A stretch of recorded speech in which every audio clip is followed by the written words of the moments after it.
Well, first off, I just want to thank Thayer and New Haven meeting and the quarterly meeting for inviting us to tell a little bit about the story and about the leading that led to the founding of Friends Center for Children and what it's evolved to today.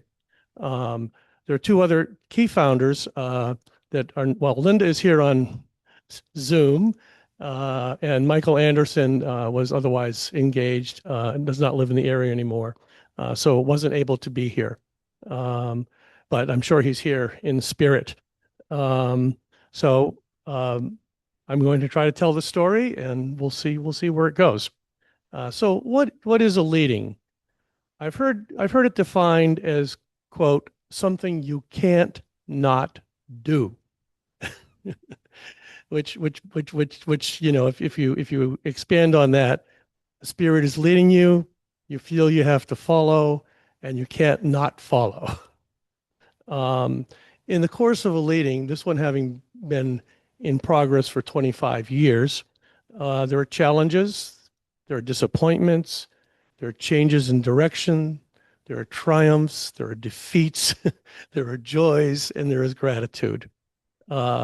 There is, when it's a small group leading, as such as started with Michael and Linda and I, there's deep listening to one another and deep listening to the spirit and deep listening to the meeting and to anyone else who is involved as the leading unfolds.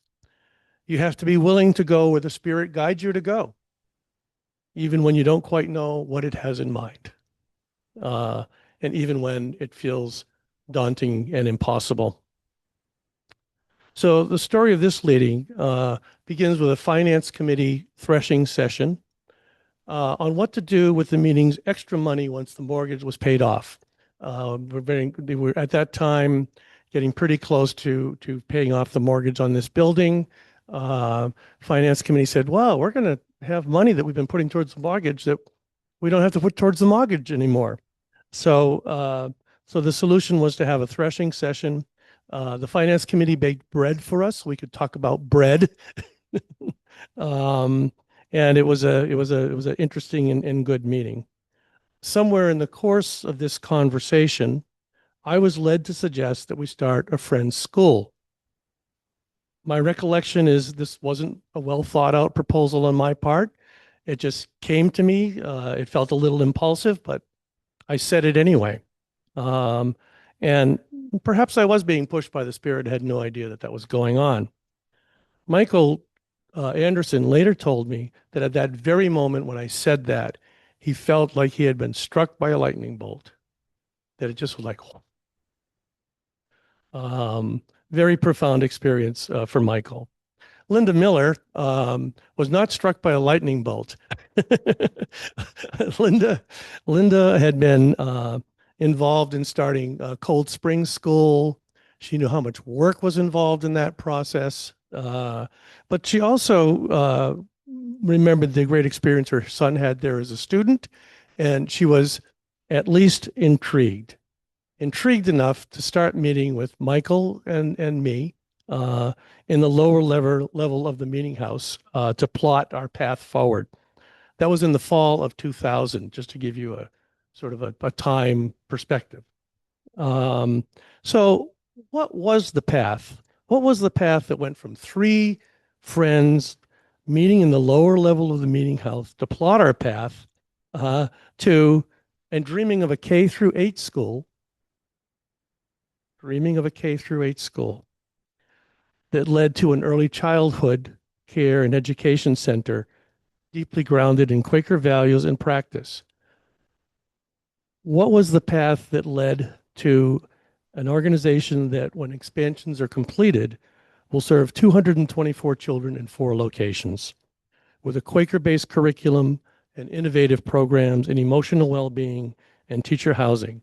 How did that happen? I'm not sure. What I do know is it happened, and I think that the underlying message is it happened because we felt led and because we were open to where we were taken.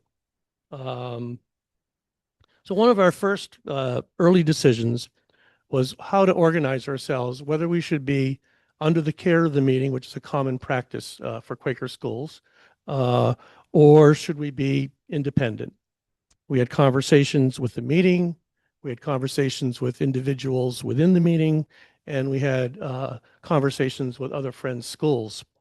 And in that process, we decided that we were better off staying independent from being under the governance of the meeting. Um, we had heard stories about when that happens.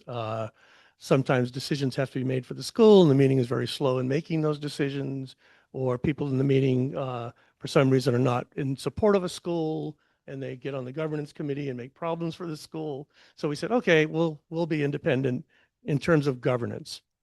But at the same time, and also I have to say that at that point in time, there was really a lack of unity in the meeting. I think anyone who was there at the time would agree with that, about support for the school. So it wasn't like a full meeting leading in that sense.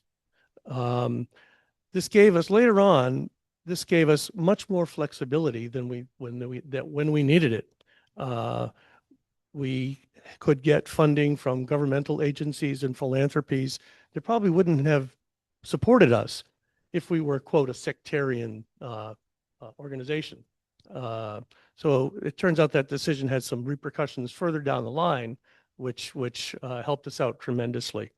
Um, the other decision we made is we didn't want to be fully independent from the meeting. It made no sense to us. So this led us to the idea of a spiritual care committee.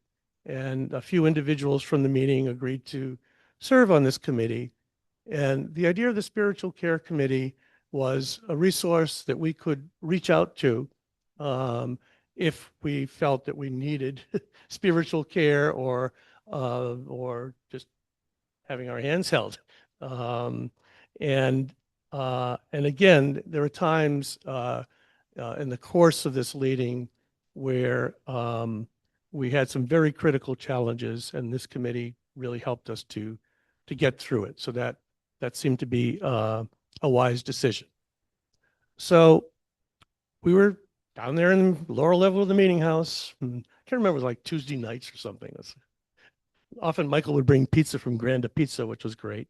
And trying to figure out how are we going to do all this. And what we did is we started talking to key players in the Fairhaven community, sort of community leaders in this community where the meeting house stands. And we started talking with people in city government and in the educational department and what's going on there and what are the needs. And what did we hear? We were told in no uncertain terms, the last thing New Haven needs is another private school. And that what's really needed is early child care and education, and especially infant toddler care. We were also told that despite the need for infant care, we shouldn't even attempt it. It was financially impossible. So here's the first Quaker miracle that occurred. After careful discernment, deep listening to one another, to the community, and to the experts, and in all of this, to the spirit, we shifted to early childhood education. We concluded that our bigger goal was to serve the community where our meeting house was situated. And if the need was early child care and education, that's what we would do. And if there was a dire need for infant care, then we should address that need despite the warnings of the experts. Watershed decision totally changed the direction of what we were doing. Michael's had a dream that his children would attend a Quaker school, but he never faltered or flinched when we changed directions. He just kept right at it with us. And we just had faith that all of this would work. And not that we knew what we were doing, but we we had faith that it would work. So, having come to these conclusions, we took the advice of the old Shakers, not the Quakers, the Shakers. Hands to work, and hands to work and hearts to God. And we just started working it out. Um, we began a series of, again, another series of meetings with people in the community. We met with directors of other daycare centers. We met with the founders of All Our Kin, which is an organization here in New Haven that had founded a training program for home daycare providers. We met with city officials who presented us with a lot of information on the uh, the, the early childhood scene in New Haven. Um, and again, over lots of pizza, we processed the learning and began to formulate how we were going to start to work to accomplish this. We incorporated, we started looking for a location. We waded through the piles of regulations that needed to be met to run an early childhood center. And it was also at this time that our ranks began to grow beyond three. There were different individuals who joined us because they had an interest or they had a particular level of expertise that they were willing to offer to us. I don't know where Thayer went, but Thayer was one of them. Wendy at some point joined us. Can't remember who else. Anybody else in the room that was Sharon? Anybody else? Yeah, yeah. Joan England. So some of these people are gone now. Joan England Scott was instrumental. Just worked tirelessly to understand the state regs and get us moving on that. Kimberly Creighton, uh, Judith Shea. So a number of folks started to work with us towards this end. Um, and you know their dedication and contributions were just wonderful. Um, I have a lot of paper. Um, this is also the time when we began fundraising for the effort, and we had the good fortune to attract some important seed money, enough to make us think that at least financially we could get off the ground. Um, our greatest challenge was finding a site for what now I'm now calling Friends Center 1.0. We just kept coming up empty. We'd find a building, wouldn't work. We'd find something, it just wouldn't work. So finally, we came to the meeting and we said, can we use the lower level of the meeting house? And the first request was for a summer pilot program, which involved 4 kids, two from the meeting and two from the community. And that request was granted. Then we did more searching. We still couldn't find a site. So we came back to the meeting and said, can we use the lower level of the meeting house to house a program with 18 children? And there was a lot of action around that. A lot of deep seeking, a lot of disagreement, a lot of I'll say fear, and negotiations were difficult. There were strong feelings, but ultimately a plan was worked out. And a plan was worked out where we could have the center in the lower level of the meeting house. We would provide all of the furnishings, which had to be very mobile, so that when Saturday and when Sunday came around, it could be turned back into a social room and a first day school area. We had to put in sinks and I think another toilet or something. And we had to promise that we would changing tables built into the wall. And we had to promise that we would take all of that away if we ever moved out. So, you know, the meeting was a pretty tough negotiator. But I have to say that we did reach agreement, and I'd like to feel that the spirit was with us, and we're guided both the meeting and the then board, I guess, the Friends Center, were guided to a solution that worked for all. So this kind of felt like the second Quaker miracle. We had a home. Didn't have to keep looking. So that was really important. I believe the timeline here that this was in 2007. And if Linda disagrees, she's the calendar keeper. She can pipe in. So this took 7 years. 7 years of searching and working and finding ways forward, hitting detours, going around them. So it was a leading that really had a lot of strength to it and a willingness to put in that time and that effort over that long a period of time before there was any real fruit to be seen. So we built out the space, we hired a director, and we were on our way almost. After the first year, we had a major crisis. The director we had hired was not up to the task of running the center, and she was terminated. We had another teacher who was terminated, and then another teacher who quit. So now we had a nice 18-child center with no staff. Bit of an issue. We were very fortunate that two members of our meeting stepped forward. One, Judith Shea, agreed that she would be the administrator, and Judith had significant administrative experience. What was the something house in New Haven? Anybody remember that? I think it was like a homeless house or something like Fellowship.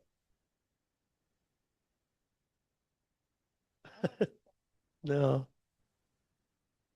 Oh well. But anyway, she had a significant nonprofit administrative experience, and the other was help me out, Rebecca Jackson, who was an early childhood educator, and she agreed to take over as head teacher.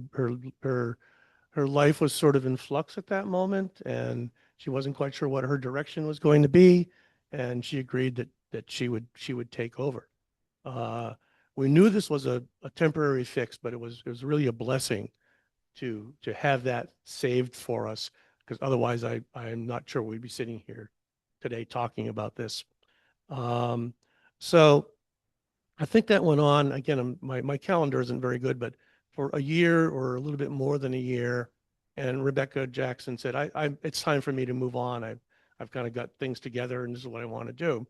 So now we had to find a new head teacher or director for the center. When she did decide to leave, it just threw us into crisis mode. It was just full out crisis. We had staffing issues, obviously. Our finances were getting very shaky, and it felt like our work was falling apart. And there was just this feeling that what are we like starting all over again? And among some of us, a belief that we should lay down the leading. And it was not pleasant. Feelings were high. We were not in unity. So what did we do? We reached out to our spiritual care committee. What an idea. After a long session of deep listening to us with thoughtful queries, they went away to meet and promised to return with guidance in a few weeks. When they returned, I had anticipated that they would have a long list of advices and queries. And I recently, in fact, on Saturday, I talked to Michael about it, and he said, that's what I thought was going to happen too. And instead, they came back. We settled into some worship, and they came back with a 3-word query. Is love present?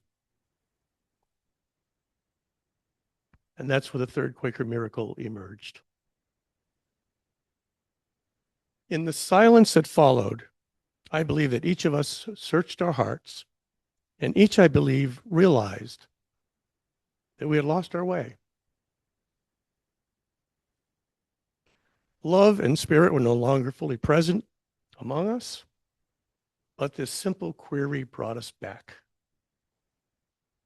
Clarity and unity were reached, sleeves were rolled up, and Friends Center 2.0 was launched. I have to say that since that query, that has been a touchstone in my life. That anytime I feel that I'm in a not good Quakerly state, I ask myself that question, and it brings me back. Uh, is love present? So in this next phase, we hired a very dynamic director who happens to be sitting over there in the corner, who had the vision and the drive to not only make Friends Center a success, but to change the landscape of every childhood education and care center, or the landscape of early childhood education and care in New Haven, in Connecticut, and beyond. Little did we know where she would take us. This was the fourth Quaker miracle. Once the program was stabilized under Alex's leadership, there was a growing realization that an 18-child program with infant care, despite a sliding scale where we thought we could support people of lesser means by charging people with greater means more, was not financially sustainable. Uh, and we began once again to look for a suitable site for a larger program. And once again, we came up empty, looking and looking and looking. And so we came to the meeting and we said, you know, you've got a lot of property here. And maybe you'd like to have a school building on your property. And again, there was a lot of, I think, again, deep listening, deep thought. Um, and and again, I believe it would be true to say that the meeting was still not in unity, but was in unity that they had to support our leading. And out of that came the building that some of you toured today and that you can see out this window. Um, I don't think any of us who are founders or those of us who joined along the way anticipated anything beyond what's out there. We're like, okay, we have this beautiful building. We've got a 32 student, we've got a good staff, and we're doing it, and it's working. But Alex had other ideas, and uh, and has led us. I mean, I think some of us, I had the thought, well, maybe some Quakers in other places would see this as a model and pick it up. That was my idea of expansion. But Alex had different ideas of expansion. Um, and so, as I said, we now, when finished, we will have 4 centers in 4 different locations in New Haven. And one other thing I want to point out about each and every one of these centers is that Friends Center uses what's called a non-majoritarian admissions policy. What does that mean?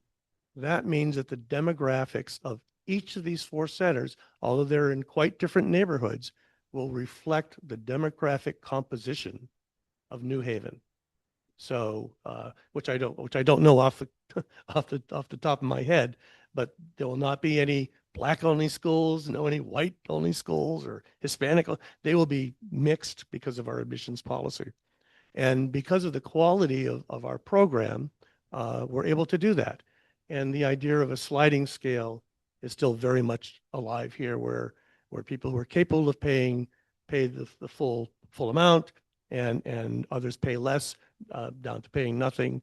And when there's also state support that certainly helps with that uh, um, keeping us that way. And I would say that Alex's vision has become our leading, those of us who were there and are there. I've been involved for 25 years, and I'm still involved on the Quaker Advisory Council.